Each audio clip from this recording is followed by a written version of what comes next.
Not many cameras in the Sony lineup were upgraded in 2024. It was a really slow year for the company on the camera side, but there are a number of devices that are expected to be refreshed in 2025. Now we've seen the Sony A1 Mark II get incremental changes, and the small adjustments it's argued will continue into 2025. But one camera I want to talk about in this video is the Sony A7 IV and the likely successor, the A7 V. And I want to ask, how can Sony realistically improve this device, and really if it's worth waiting for the newer version next time round, or do that crazy thing by skipping a generation. Now, I would say the jump from the Sony A7 III to the A7 IV was quite a big one, and it's only really over time that this can be seen. And the big things that come to mind were the additions of unlimited recording, as the A7 III has a 30-minute record limit before going into standby. But there was also the addition of 10-bit, and owning an FX6 and an A7S III, the 10-bit makes a big difference when matching the cameras in post.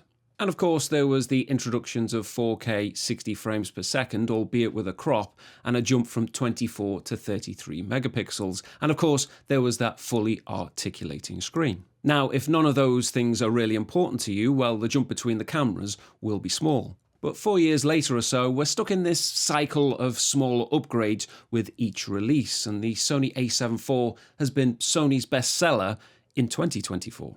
It ticks the boxes for photographers, but also those in video production, and this camera even does a job for me for my TV work. It's a total all-rounder. So if this camera is fine for us at the moment, are we even ready for an upgrade?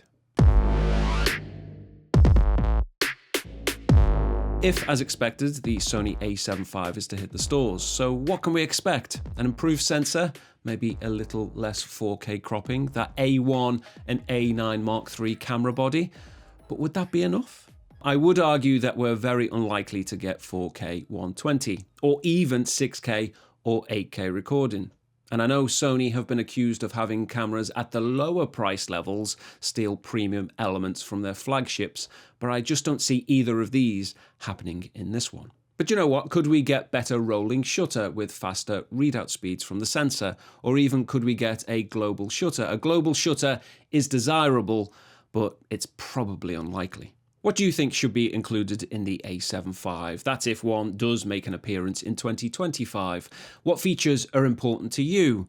We all have different use cases, so what features do you want if you're to part with yet more money? Now, this may be my opinion, but the Sony A7 IV has to be one of Sony's best ever cameras, certainly at this price point. Now, I say that not because it has the best specs, but overall bang for your buck, it really does most of the jobs any of us would need from a camera. And as mentioned earlier, the numbers don't lie either. In 2024, it was Sony's best seller, and there really is a market for these hybrid shooters.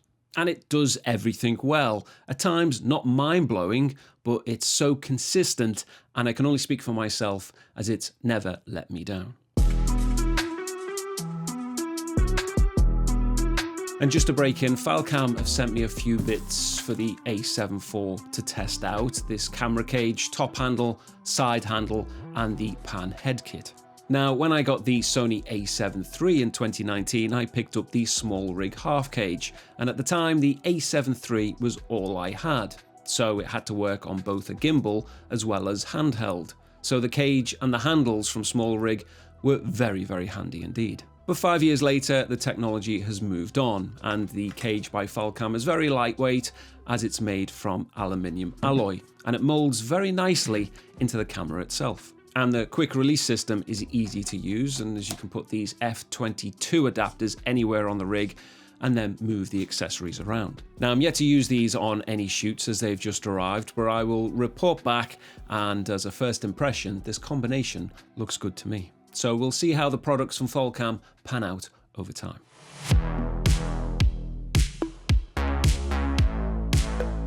So, do I think the next iteration will reinvent the wheel? Well, I very much doubt it. Our needs haven't really changed much since the Mark IV was released, so I have a feeling that Sony will see the Mark V as a minor update model.